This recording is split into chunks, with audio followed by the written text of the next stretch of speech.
This topic has presented a lot of sophisticated concepts, and it's a bit unfortunate that one of the more complex topics in ARMAssembly needs to be introduced early, but we need to use memory, and LDR and STR are the only ways. So here's a review of the concepts we've been through, and spend a little time to think it all through carefully and review code examples as needed as well. So the first major concept. All operations on data are done on registers, so you must copy data to and from memory and registers to get things done.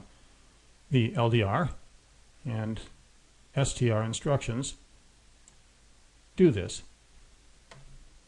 LDR copies from memory into a register, and STR, example down here, does the reverse, copying from a register into memory.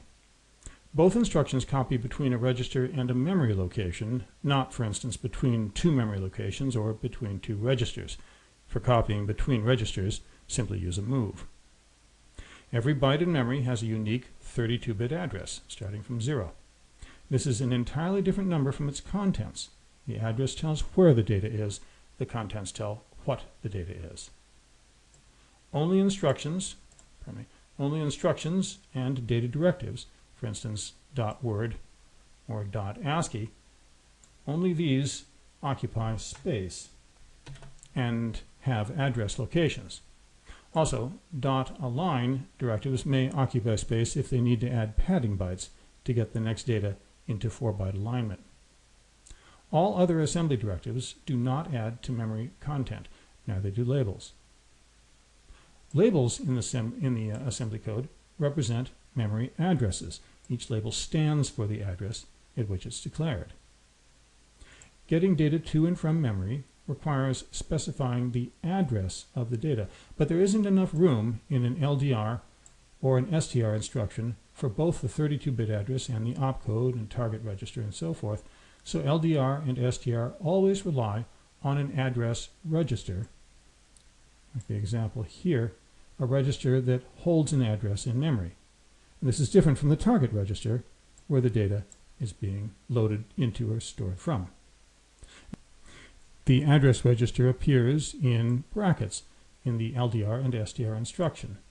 So it's LDR or STR target register bracket address register. I'll abbreviate that to LDR TR-AR from now on. There is enough room in the LDR and STR instruction to hold an additional address offset between -2048 and +2047, so we can load or store to from an address that is some reasonable offset from the address in the address register. And we write this in this fashion here by adding an additional address offset in the brackets. In particular, it's often useful to use the PC, which holds the current instruction's location, the address of the LDR or STR instruction itself, and that can be the address register, and this is always done with some address offset. Otherwise, we'd be loading or storing the instruction itself into a data register, which is not useful. But with a suitable offset, we can load or store any data that's within 2048 bytes of the instruction itself. This is PC relative addressing. The assembler allows a shorthand pseudo instruction of the form LDR, whatever register, and a label. This translates to a real LDR or STR instruction that uses PC relative addressing to get, with whatever offset is needed, to get the data at that label.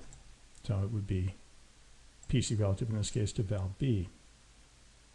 Many assembly programs include preloaded data that is reasonably close to the code to be loaded via PC relative addressing. The PC, as well as the FP and SP registers, registers 13 and 14, which we'll look at later, always contain addresses.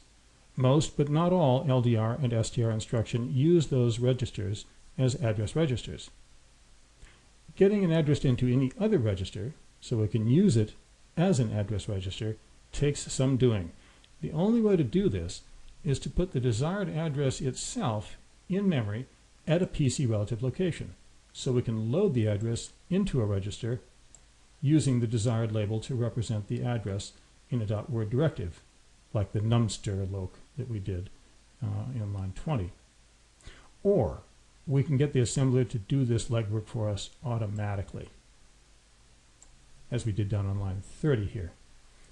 Automatically using adding an address holding word at a PC relative location and loading it via PC relative addressing. And the assembler does this for you if you add equal sign ahead of the label. So for instance, load R2 equal val_a. To be clear, the equal means the address represented by the label, not the data at the label.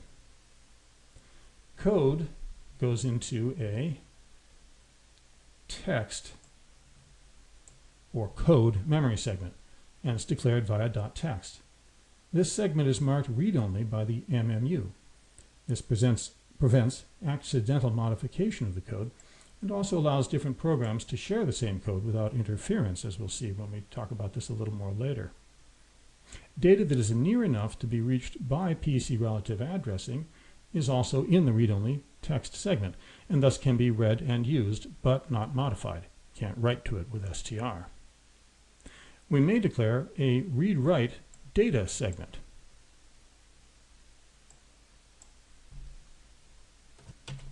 Via the directive data. A data segment holds only data directives, not code. And it will be at a memory location far from the text segment, so its content is not reachable by PC relative addressing, even if it looks that way in the assembly listing. LDR and STR offer automatic increment and decrement of the address register, along with offsetting. To use an offset and also change the address register by that offset, write the offset with a bang at the end of it. To use the address register without offset, but add an offset to it anyway after the load or the store, use comma and an additional offset after the brackets.